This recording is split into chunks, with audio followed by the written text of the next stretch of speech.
Salam sejahtera bagi kita semua. Puji serta syukur kita ucapkan kepada Tuhan Yang Maha Esa, yang mana Ia telah memberikan izin kepada kita semua untuk dapat berkumpul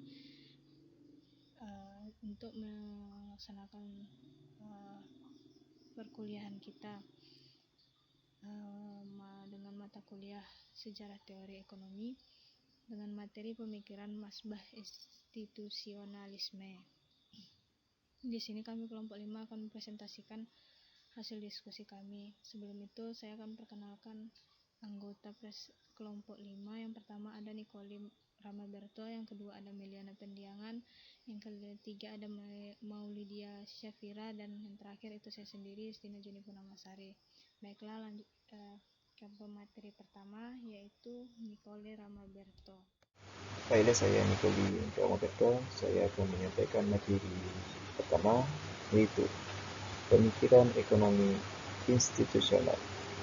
Aliran yang dikembangkan di daratan Amerika Serikat pada tahun 20 atau abad 20, muncul aliran pemikiran ekonomi lain yang disebut aliran institusional. Ada sedikit persamaan antara aliran institusional dengan aliran historis, sebab keduanya sama-sama menolak metode klasik, akan tetapi dasar filsafat dan kesimpulan politik kedua aliran tersebut berbeda. Aliran institusional menolak ide eksperimen sebagaimana yang dianut oleh aliran fiskal. Institusional lebih tepatnya yaitu adalah fenomena evolusi sosial di dalam masyarakat, yaitu perilaku yang baik akan dijadikan pedoman, sedangkan yang kurang baik akan diperbaiki. Nah, institusi itu sendiri adalah kejadian yang terjadi di lingkungan, sehingga institusi tidak bisa dikatakan sebagai organisasi, melainkan kejadian-kejadian yang terkait di dalam lingkungan itu sendiri, berupa nilai-nilai, budaya, dan lain sebagainya. Baiklah, sekian dari materi pertama oleh saya. Lanjut ke materi kedua oleh saudari Meliana.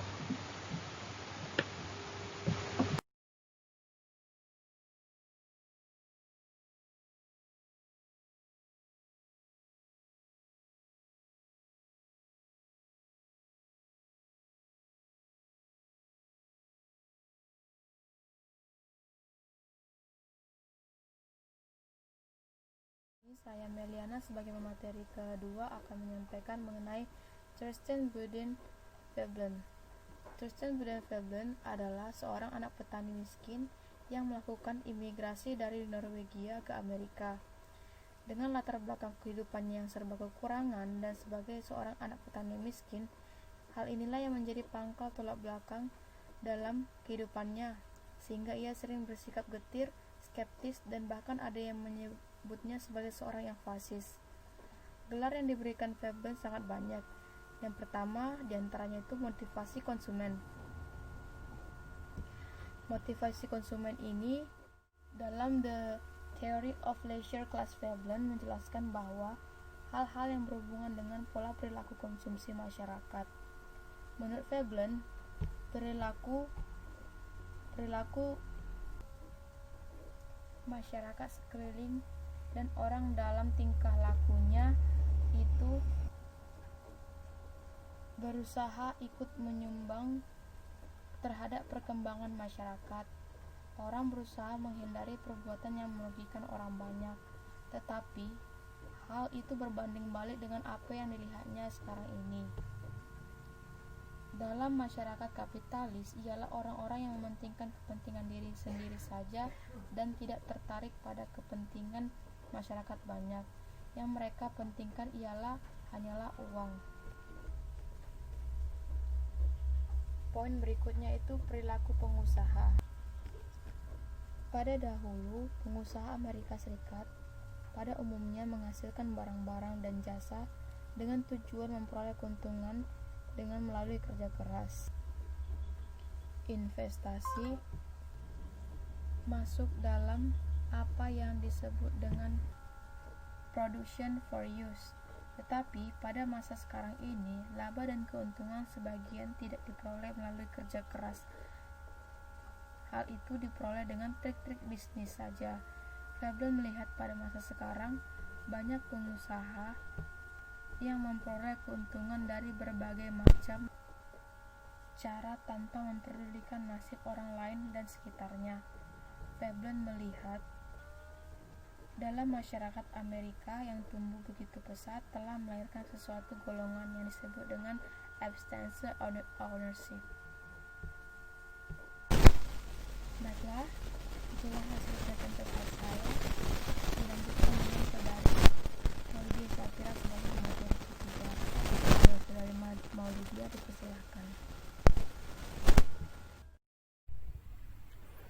Baik, selanjutnya yaitu pemateri ketiga, saya Maulidia Syafira akan membahas tentang tokoh-tokoh institusional lainnya. Yang pertama ada Wesley Clair Mitchell. Wesley ini merupakan murid, teman, dan pengagum Veblen. Ia berjasa dalam mengembangkan metode-metode kuantitatif dan menjelaskan peristiwa-peristiwa ekonomi. Salah satu karyanya yang sudah menjadi klasik adalah Business Cycle and Their Causes. Mitchell mengorganisasi sebuah badan penelitian yang bernama National Bureau of Economic Research. Dari penelitian ini memungkinkan lebih dikembangkannya penelitian-penelitian tentang pendapatan nasional, fluktuasi ekonomi atau business cycle, perubahan produktivitas, serta analisis harga. Yang kedua ada Gunnar Carl Myrdal. Gunnar banyak menulis buku antara lain An American Dilemma, Value in Social Theory, Challenge to Affluence, dan Asian Drama. Salah satu pesan Gunnar pada ahli-ahli ekonomi ialah agar ikut membuat value judgment. Jika itu tidak dilakukan, struktur-struktur teoritis ilmu ekonomi akan menjadi tidak realistis. Selanjutnya yang ketiga ada Joseph Schumpeter. Joseph dimasukkan ke dalam aliran institusional karena ia mengatakan bahwa sumber utama kemakmuran bukan terletak dalam ekonomi itu sendiri, melainkan berada di luarnya, yaitu dalam lingkungan dan institusi masyarakat. Sumber kemakmuran terletak dalam jiwa kewirausahaan para pelaku ekonomi yang mengarsitek pembangunan. Yang terakhir yaitu yang keempat, Douglass North. Penghargaan terhadap aliran institusional mencapai puncaknya tahun 1993 pada waktu Douglass North menerima hadiah Nobel dalam bidang ekonomi. Selama ini, kebanyakan pakar ekonomi menganggap hanya mekanisme pasar sebagai satu-satunya penggerak roda ekonomi dan mengabaikan peran institusi. Hal ini dinilai North keliru, sebab peran institusi tidak kalah penting dalam pembangunan ekonomi. Ia menyampaikan bahwa negara komunis hancur karena tidak mempunyai institusi yang mendukung mekanisme pasar. Terhadap perubahan yang radikal di Eropa Timur dan ex-Soviet, North mengatakan bahwa reformasi yang dilakukan tidak akan memberikan hasil nyata hanya dengan memperbaiki kebijakan ekonomi makro saja, tapi juga dibutuhkan dukungan seperangkat institusi yang mampu memberikan insentif yang tepat kepada setiap pelaku ekonomi. Contoh institusi yang mampu memberikan insentif tersebut adalah hukum paten dan hak cipta, hukum kontrak, dan adanya kepemilikan oleh pemilik tanah. Baik, selanjutnya pemateri terakhir yang akan dijelaskan oleh Saudari Justina. Dipersilakan.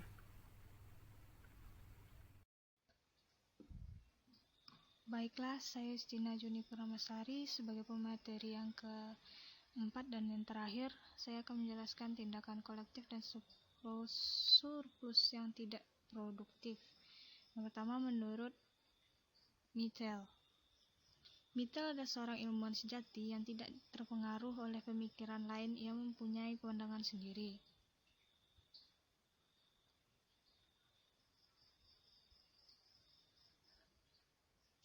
Oleh karena itu, tidak semua pandangan Veblen disetujuinya.